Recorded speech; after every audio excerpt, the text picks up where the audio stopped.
بسم الله الرحمن الرحيم.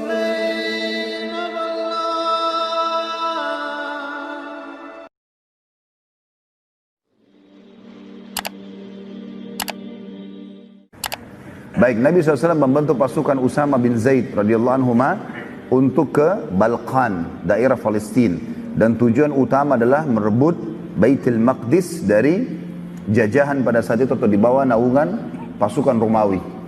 Karena wilayah Tabuk orang-orang Romawi sudah tidak berani melawan Nabi SAW, maka Nabi membentuk pasukan untuk ke sana. Dan sudah kita jelaskan juga hadis terakhir penyebutan Nabi SAW masalah itu pada saat beberapa sahabat ada yang sempat bukan memprotes tapi mengatakan bagaimana bisa di dalam pasukan ada Abu Bakar, ada Umar, ada Uthman, ada Ali, ada Talha, ada Zubair, ada sahabat-sahabat mulia senior semua. Lalu dipimpin pasukan perang oleh Usama bin Zaid yang umurnya masih 18 tahun pada saat itu. Maka Nabi SAW pun bersabda pada saat itu, telah sampai berita kepadaku begini dan begitu, ketahuilah Usama sama dengan ayahnya Zaid layak untuk memimpin pasukan. Maka pada malam itu, tentu pasukan Usama bin Zaid sudah disuruh keluar oleh Nabi SAW. Begitu keluar dari kota Madinah, mereka berkemah di luar kota Madinah. Dan termasuk sunnah Nabi SAW, beliau selalu keluar dari kota Madinah dan belum berapa jauh dari Madinah, beliau istirahat dulu. Dan sering kali beliau menjamak sholat di luar Madinah. Maka pasukan Usama pun sampai di situ. Di malam itu, di bulan Safar, pada saat pasukan Usama bin Zaid diutus oleh Nabi SAW keluar dari Madinah, maka Nabi SAW berkata kepada Abu Muwaidah. Abu Muwaidah ini adalah salah satu mantan budak Nabi SAW. Jadi diistilahkan Abu Muwaidah maulan Nabi SAW. Orang ini sering kali menemani Nabi SAW di akhir hidupnya. Dan pada saat itu Nabi SAW sedang berdua dengannya dan dia meriwayatkan hadis radhiyallahu anhu mengatakan bahwasanya Nabi SAW berkata kepadaku di malam itu, aku ingin mengunjungi kuburan Baqi, kuburan para sahabat yang berada dekat masjid Nabi SAW yang sangat masyhur, dan kita dianjurkan untuk menziarahi kuburan Baqi kalau kita sedang ada, karena Nabi SAW merutinkan menziarahi Baqi seringkali dalam satu pekan 2 kali. Dan ini malam beliau mengutus pasukan Usama berkata kepada Abu Muwaidah, aku ingin mengunjungi kuburan Baqi dan memohon ampun kepada Allah untuk mereka. Dan ini juga keluar sunnah kita mendoakan agar orang yang sudah mati pada saat kita ziarah kubur agar diampuni dosa-dosanya. Pada saat tiba di Baqi, Rasulullah SAW berdoa kebaikan dan rahmat untuk penghuni Baqi serta memohon ampun untuk mereka. Lalu beliau berkata kepada Abu Muwaidah, sungguh wahai Abu Muwaidah, fitnah sudah datang. Fitnah sudah datang. Artinya aku ini sebentar lagi akan mati. Gak ada yang memimpin umat ini. Maka masing-masing harus dengan akal sehatnya memimpin sesuai dengan hukum nih. Fitnah telah datang. Riwayat lain, Nabi SAW naik ke atas sebuah batu lalu mengatakan, sungguh aku diperlihatkan fitnah berada di pintu-pintu rumah kalian, di setiap rumah di Madinah. Lalu Nabi SAW menghadap ke arah kuburan Baqi seraya berkata, sungguh kegembiraan buat kalian, syukur kalian mati gitu. Lebih dulu karena fitnah telah datang. Artinya kalau kalian tidak meninggal kemudian kalian hadapi fitnah-fitnah ini, seperti kasus terjadi fitnah pembunuhan Uthman bin Affan, nanti pembunuhan Ali bin Abi Thalib gitu kan, terjadinya peperangan-peperangan di antara para sahabat, ada fitnah gitu. Maka berita gembira buat kalian karena fitnah telah datang, kalian sudah mendahului masalah itu.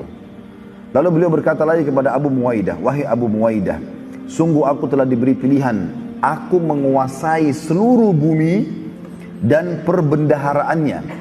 Lalu aku masuk surga dengan aku menemui Tuhanku dan aku masuk surga. Ini pilihan yang luar biasa. Artinya Nabi SAW dikasih pilihan pada malam itu. Jibril AS turun di Baqi dan berkata, Tuhanmu hai Muhammad memberikan kepadamu kesempatan untuk hidup sampai hari kiamat. Kekal. Mati nanti tapi hari kiamat. Sekarang dipanjangkan umur kamu, jadi bukan 1000 tahun, bukan selamanya sampai hari kiamat. Terjadi kiamat baru meninggal. Dan menguasai dunia, jadi pemimpin. Serta seluruh perbendaharaannya, seluruh kekayaan dunia di tanganmu. Kamu raja. Tidak ada lagi yang bisa mengalahkan.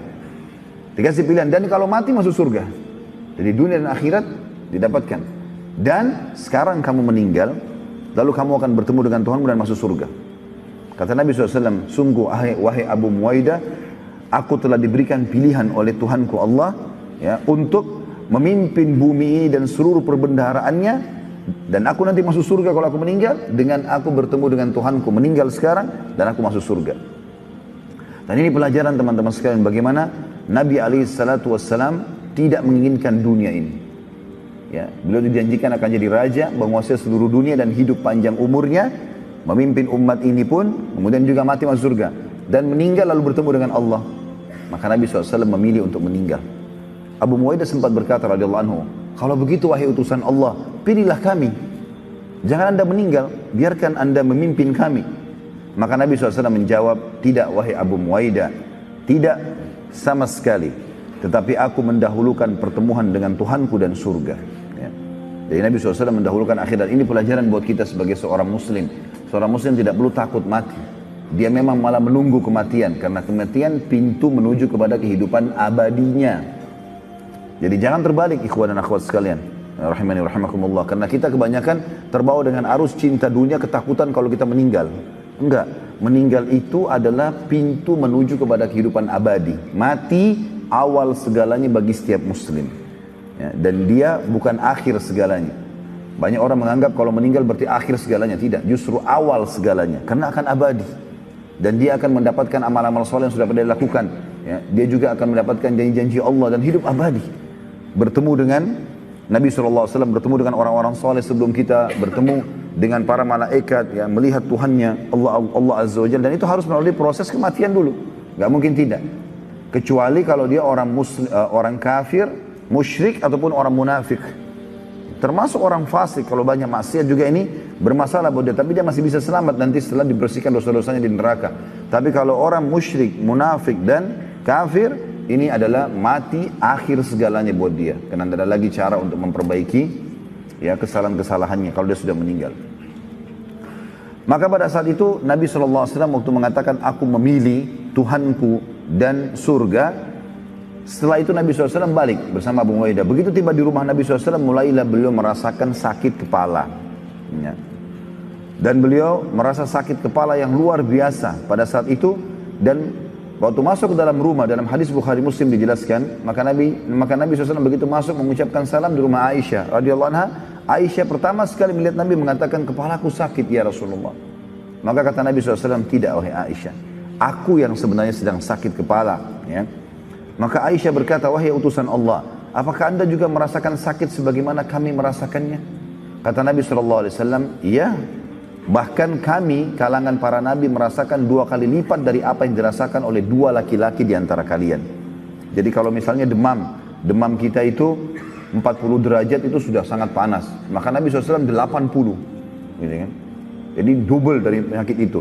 Dalam sebuah riwayat Bukhari, pernah ada seorang sahabat datang mengunjungi Nabi SAW di hari sakitnya beliau, lalu memegang dahi Nabi SAW karena panasnya. Maka dia mengatakan, aku tidak mampu untuk memegang dahi Nabi SAW karena panasnya.